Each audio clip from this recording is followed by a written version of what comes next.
nagartuu na fakkaata kan biraas deemtee waliin dho'ita. Anas nagartuu na fakkaata kan biraas deemtee waliin dho'ita. Anna gahee beekee si dhiise narraa fagaadhu tantii nageesse. Anas nagartuu na fakkaata kan biraas deemtee waliin dho'ita. Anas nagartuu na fakkaata kan biraas deemtee waliin dho'ita. Anna gahee beekee si dhiise narraa fagaadhu tantii nageesse.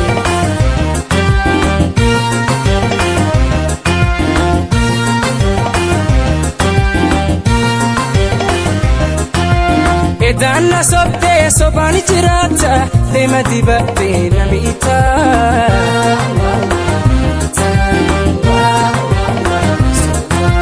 Kijimni kan kee dhugaa fakkaata yemmuu haasoytu mi'ooytoo.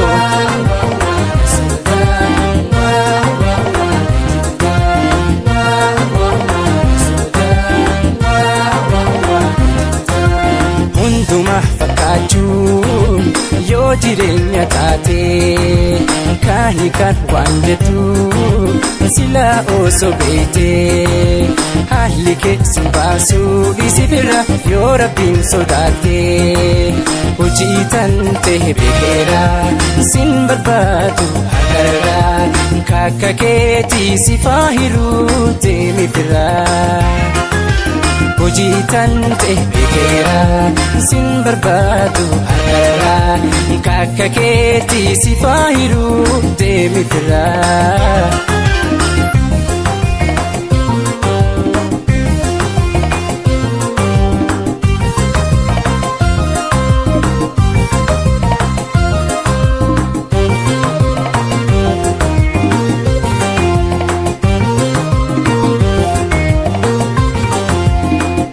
Nagartuu na fakkaata kan biraas deemtee waliin dho'ita.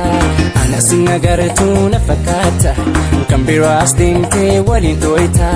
Anna gahee beekee si dhiise narraa fagaadhu tantii nageesse. Anas nagartuu na fakkaata kan biraas deemtee waliin dho'ita. Anas nagartuu na fakkaata kan biraas deemtee waliin dho'ita. Anna gahee beekee si dhiise narraa fagaadhu tantii nageesse.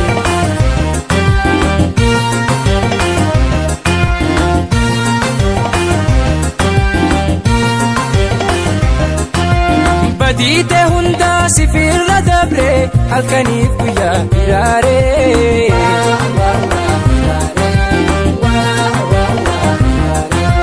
Bifaaf qabeenya namaa yoo laatte hunduuni dabraa subeeytee.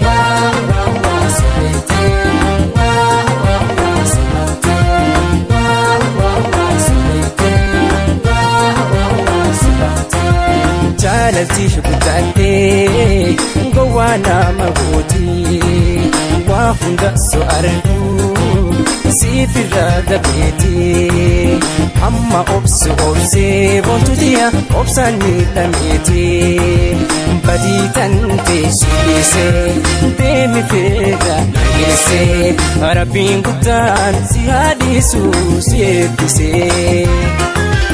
Badii tan teessisee deemi feera nageessee rabbiin guddaan si haadhiisuu si eebbisee.